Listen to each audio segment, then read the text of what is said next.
The dust hadn't settled when they came for me. Horses thundered across the empty plain, their hooves pounding like a drum in my chest.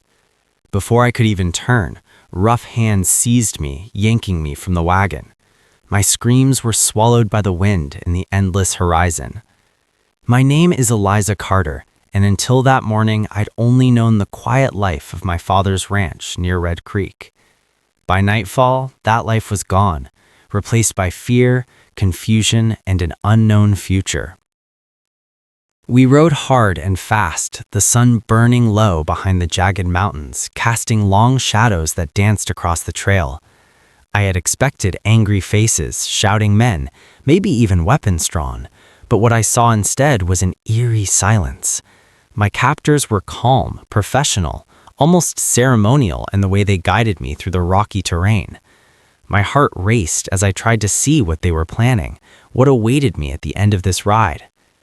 By the time we reached the tribe's camp, the sky had turned shades of red and gold. Flames flickered in small fires, illuminating the faces of the people who watched silently as I was led between their tents. Warriors stood like sentinels, their eyes sharp and calculating, while children peeked from behind their mothers. I expected chaos or violence, yet there was only this tense, watchful quiet, more frightening than any attack I could have imagined. My stomach churned, every nerve on edge. I wanted to run, but the open plain offered no refuge. Then he appeared. Taller than any man I had ever seen, he moved with a quiet authority, each step deliberate, his presence demanding attention without a single word. His wide-brimmed hat shadowed sharp, unreadable eyes, and the calm strength in his posture made my pulse quicken. When he looked at me, it was not with anger, but with a piercing, unsettling awareness, as if he could see straight into my thoughts.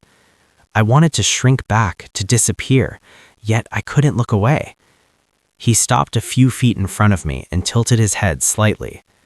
"Eliza," he said, voice low but clear, carrying over the camp's hush. My heart skipped. How did he know my name? My mind raced, and I realized he was studying me just as closely as I studied him. Then, almost casually, he added, "You will be mine." The words hit me like a blow. I staggered back, fear and disbelief twisting inside me. Mine? How could he? The tribe's leader did not threaten, nor did he shout. He simply watched me, a faint smile tugging at the corner of his mouth, like he already knew how I would respond. Panic surged, and I tried to push the fear down, to make sense of it. I can't, I stammered, my voice trembling. The warriors remained still, silent witnesses. The children watched, wide-eyed, sensing the tension that hung heavy in the air. For the next days, the camp became my world. I learned their ways, how they hunted, how they tended their animals, how they lived off the land with a rhythm that was foreign to me, yet mesmerizing. Every time I tried to escape or argue, he appeared, watchful, calm, unshakable. He wasn't cruel, but his authority was undeniable. Slowly, I began to notice the way he protected me, how he ensured no harm came near. Fear shifted into curiosity, and curiosity into something I didn't yet understand. Then came the outsiders. A gang of ruthless men, hearing tales of a captured girl and a wealthy ranch family, rode into the camp under the cover of night. Chaos erupted, warriors shouted, fires flared, and in the midst of the attack, he fought with skill and precision, protecting me at every turn. I saw him not as the captor I had feared, but as a protector, a man whose strength and calmness could not be broken. That night, after the intruders were driven off, I realized something I could not ignore. My fear had turned into respect, and respect had begun to twist into something else entirely. In the quiet that followed, he approached me again. "You have seen what I will do to keep you safe," he said softly. "Stay with me and you will be safe always." His words no longer frightened me. They were a promise, a challenge, a lifeline. I looked into his eyes and saw the truth. He would not force me, but he expected a choice.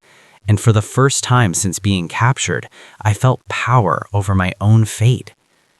Days turned into weeks, and life in the tribe became a strange rhythm of survival, learning, and understanding. I learned his ways, he learned mine, and a bond formed from respect and shared experience.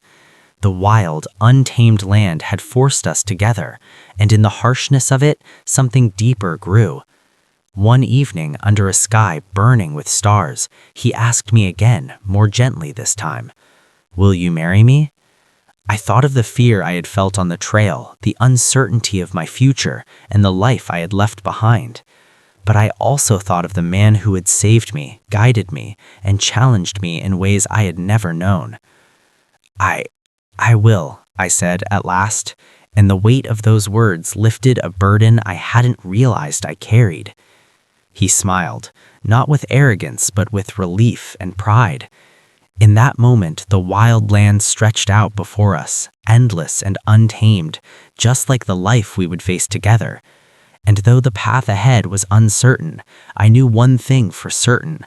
I had found a place, a purpose, and a man who had turned fear into strength, captivity into choice, and the unknown into home.